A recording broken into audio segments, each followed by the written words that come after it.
You're right, Amya. In this video, I'm going to show you how to make a frame for a scratch map. Let's get into it. Right, so the first task is to resaw this walnut and get it planed up.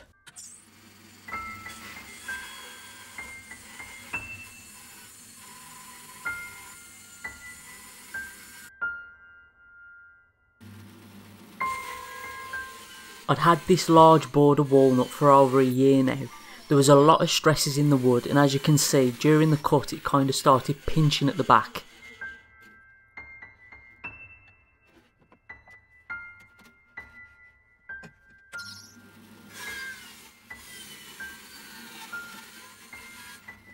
After it had been cut, it did warp a lot on me. I expected it, but not quite this much. Luckily, I managed to straighten it out using the thickness planer. The frame is for a scratch map. A scratch map is a world map that you can scratch off places that you visited. To mount it in the frame, I first needed to mount the map to a board. I used 6mm MDF. After making a reference line at the top, I lined up the map to that line and clamped it in place. I could then fold the map back and apply spray adhesive to the board. I made sure to slowly lower the map onto the adhesive, trying to avoid bubbles and wrinkles. With the first part of the map glued in place, I folded over the rest and applied adhesive to stick that in place too. I marked roughly a 10mm border around the map and I cut off the excess using a handsaw. A handsaw would let me protect the map as much as possible from scuffs and scratches.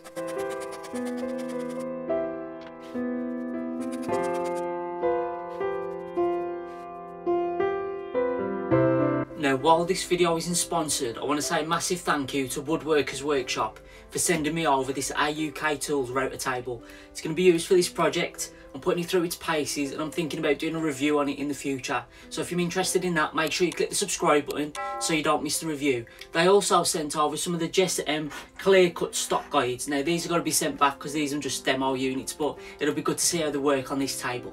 Now what I've done is I've gone ahead and I've marked roughly a 20mm by about 19mm square that I want to remove on the inside of this piece of walnut. So that's what I'll be removing at the router table now.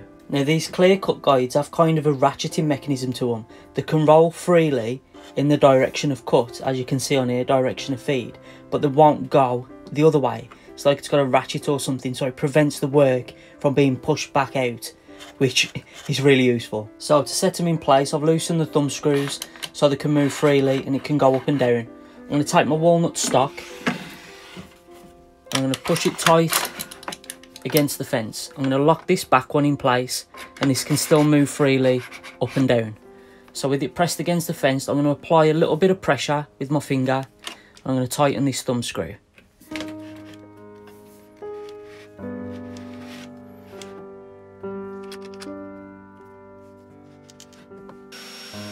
Using a straight bit, I routed away a little at a time until I met my marks.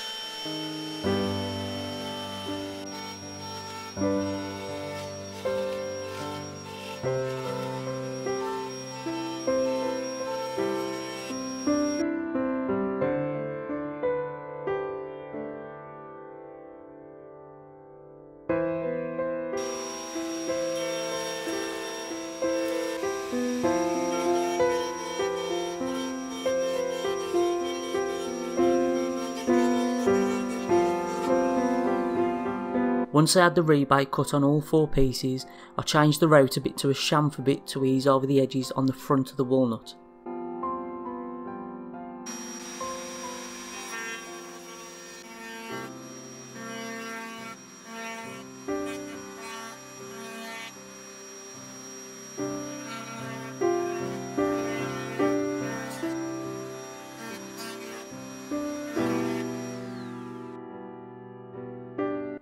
I decided to go with mitered corners so they were easy to cut at the miter saw. Each piece got a 45° cut on each end. The glue up went a lot easier with the corner clamp jigs. They helped to hold everything square while I could apply glue and tape to the other corners.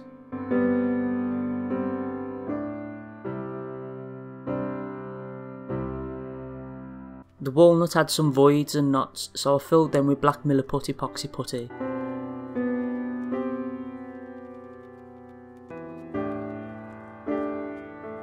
When it's sanded, it gives a really nice contrast, I think. To finish the frame, I applied 3 coats of spray lacquer. The MDF board needs to be held in the frame, so back at the router table I've cut a rebate along the edge of some 18mm plywood. This will be cut into pieces and will act as clips to hold the MDF board in place against the walnut frame.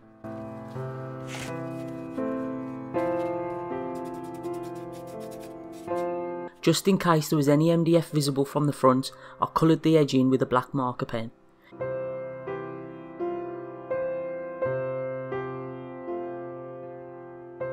Before adding the clips, I needed to make sure the map was lined up properly in the frame. A couple of spots of super glue is enough to stop it sliding around while I flip it over and super glue the clips into place at the back.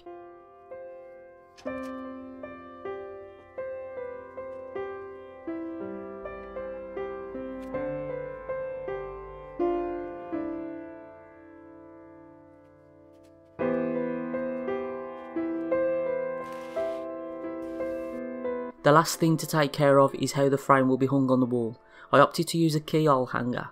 After marking a centre line, I drilled 2 pilot holes for screws.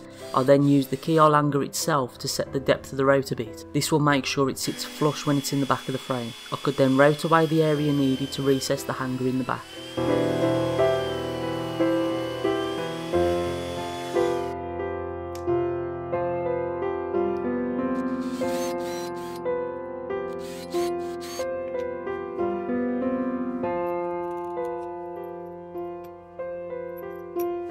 Two screws is all that's needed to secure the hanger in place.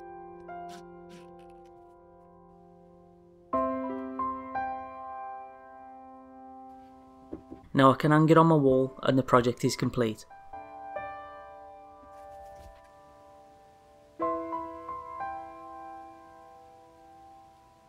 Or is it complete? Being a scratch map, I'm going to have to scratch off the different places that I've already visited.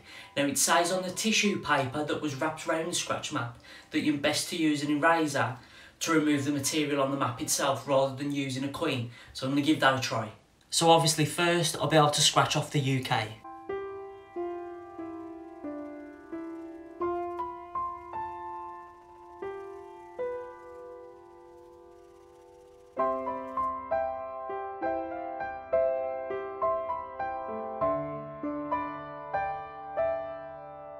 Now I did originally plan to incorporate some kind of secret compartment into the frame, somewhere to hide the end of a pencil that's got the eraser on the end, but I opted against it mainly because I didn't want to spoil the frame and I was a bit worried about doing that, but also, as I suspected, just by rubbing off the material on the map, you use up quite a lot of the eraser, so that would mean that it would have to be replaced quite often. This is the kind of thing that will stick with you for life, I would presume.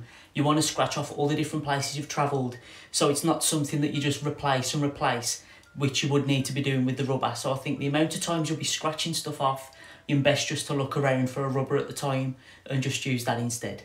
So that's it for this project then, guys. I really hope you liked it. It was a very simple one, I know, a picture frame, but I hope you picked up some tips and tricks along the way, and I hope you give it a go for yourself. Don't forget to check out the description down below for all the links that I mentioned. And as always, I want to say a massive thank you to all my Patreon supporters. Honestly, guys, can't say thank you enough for everything that you do. And I want to say a huge thank you to Ian for upping his pledge this month. Thank you so much, mate. I really do appreciate it. I'll catch you all on the next video.